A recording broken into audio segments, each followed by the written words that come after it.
In this top shelf review, I'm checking out the boogeyman himself from Sideshow Collectibles, Michael Myers.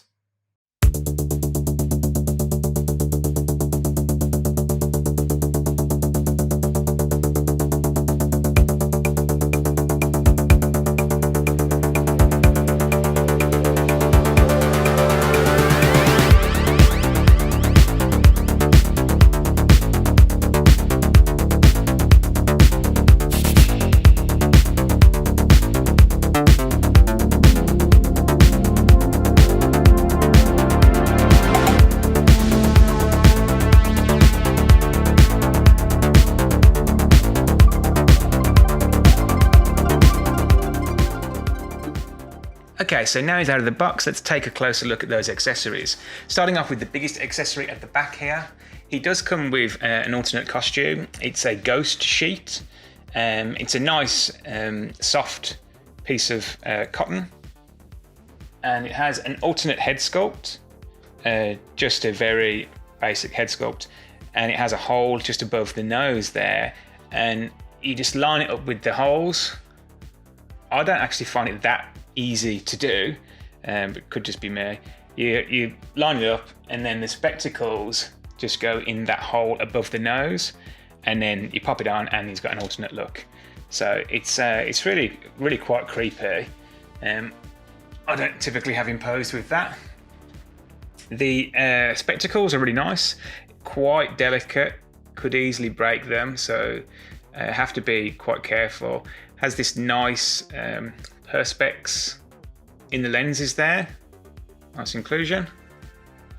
And then moving on, he comes with this headstone. So our beloved daughter Judith Myers, born 10th November 47, died October 31st 1963. Obviously, this is really nice. It's got this real nice weathering on it. Not entirely sure what it's made out of. It's quite tough. It has a bit of weight to it. I do display my figure with this. I just have it in the background. I think it's quite nice. So it's pretty good. And then he also comes with a jack-o'-lantern. This is two pieces. It's a solid plastic and it just has this magnetic clip. And it does actually have a light up feature. Just quickly turn the light off and get a better look. So quite nice to have that included.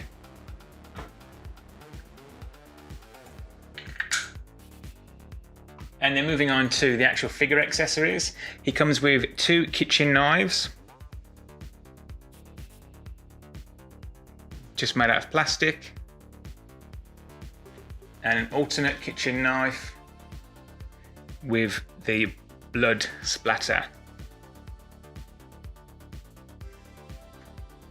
He also comes with this phone receiver with the old corded wire. Very nice. I can't remember exactly where this makes an appearance in the movie. I'm pretty sure he chokes some woman to death with it.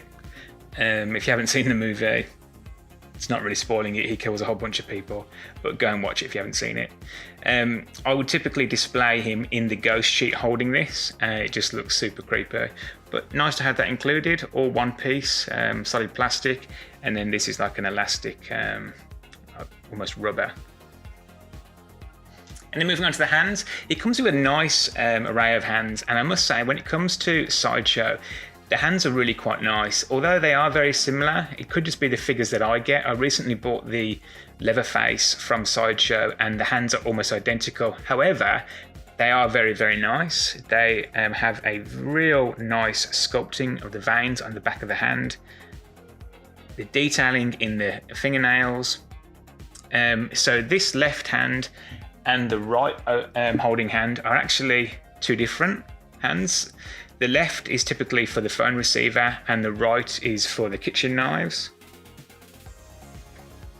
And then he also has two open hands, which are on the figure. Two fisted hands. And then finally, not entirely sure how to describe these. Creepy hands, I guess. Clawing hands. I really don't know when he's making a hand like this in the movie, but it certainly makes it even creepier, so it can't be a bad thing. But yeah, it comes with a pair of those as well. And then finally, the stand. Typical with Sideshow Collectibles, they have this hexagonal base, just a subtle imprint there, John Carpenter's Halloween, and then the old school crutch grabber. Okay, so next up, let's take a closer look at the Headsculpt. Now, this figure, it was a long time coming from Sideshow. You had Freddy, Jason, you had Ash Williams. This seemed to be the missing piece. Finally, we got one, and I was really excited about it. But as good as it is, I think there's something just a little bit off when it comes to the Headsculpt. I'm not sure what it is. It's a great sculpt. You've got all this nice weathering. The hair is all sculpted. That could be the issue. I can't quite put my finger on it. That's not to say that it's bad. It's a really, really good sculpt. It's a very, very strong likeness. There's no mistaking who it is, but there's just something a little bit off about it. There are loads of other Michael Myers figures on the market. One in particular that sticks out in my mind is a Trick or Treat figure. I don't know too much about these figures, but if you're interested, then I highly recommend you check out a guy called Dean Knight. He has a lot of reviews up and he goes into all the details. So I'll put a link in the description, check out that. But from my perspective, it is good. It's very good. There's just something not quite right about it. You can see just behind the mask there, you can see the eyes. And that could be it. It could be the fact that you can see his eyes. I think I would have preferred if you just couldn't see any eyes at all. Maybe if it was just completely black back there.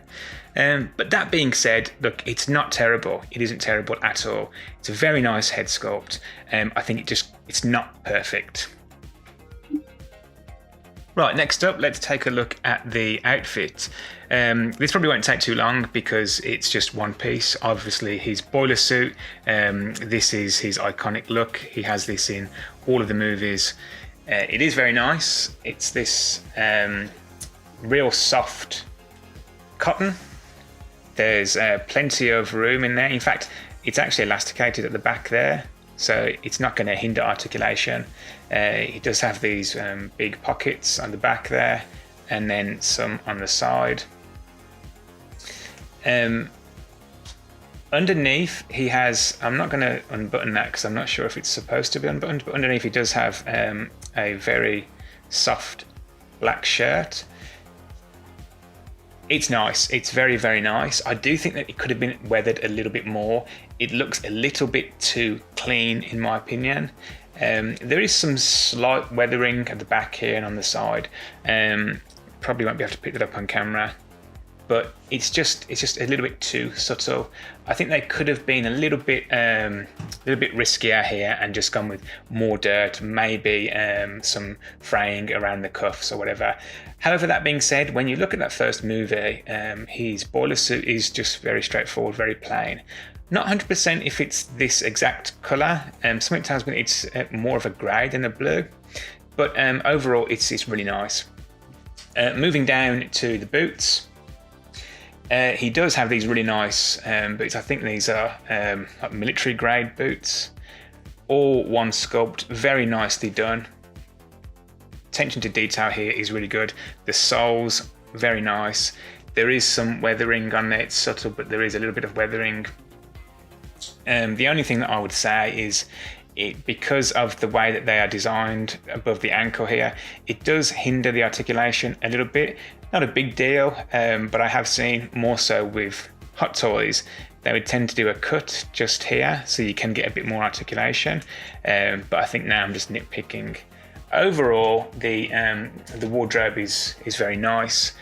Obviously, he comes with the sheet as well for these ghost look, but that is just a long piece of cloth, but nice to have that included. Okay, so now taking a look at his articulation. You're not going to need a whole lot of articulation when it comes to Michael Myers. After all, he does just walk around like this creepy psycho, which is essentially what he is.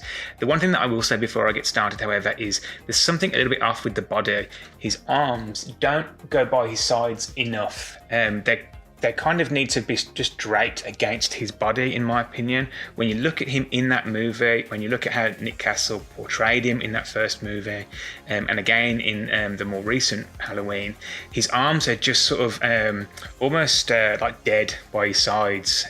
So you can't quite get that effect with this body. However, in terms of articulation, the articulation is good. His arms go right the way up. He does have a double jointed elbow and some pivot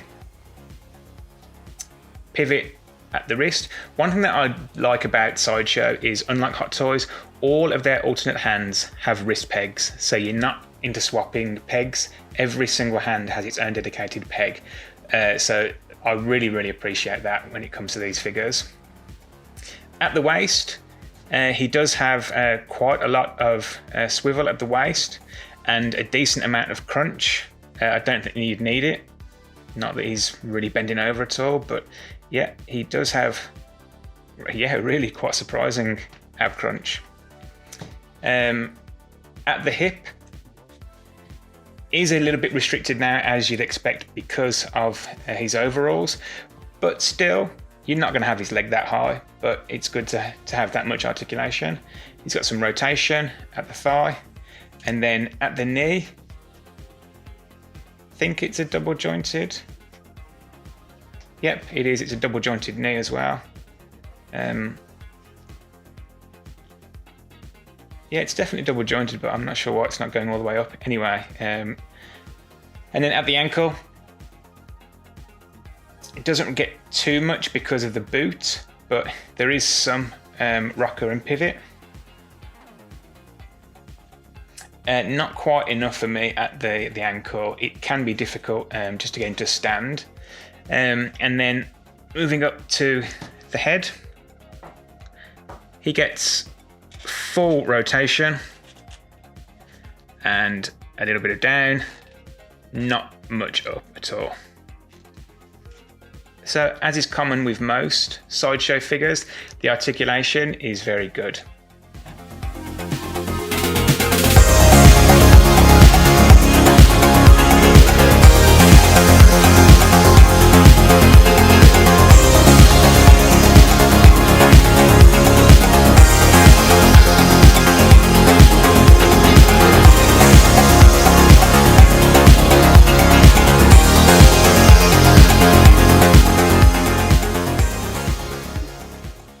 So my final thoughts on Sideshow Collectibles Michael Myers. Now, this was a long time coming, and unfortunately it's just not the figure I'd hoped for. While the figure is good, and at that lower price point I have to recommend it, I would say that there are a few things which just don't hit the mark. That head sculpt, for example, a great head sculpt, but something is just a little bit off. The boiler suit, very nice, but I feel that they could have given it a little bit more weathering. However, in terms of accessories, I've got no complaints. Plenty of hands, 2 knives, the jack-o'-lantern, the tombstone, it's all there. And to have an inclusion of an extra costume, that was really thoughtful. In terms of articulation, Sideshow always deliver when it comes to articulation, so no complaints there either. But because of that head sculpt, I have to say that it's a mid-shelf figure.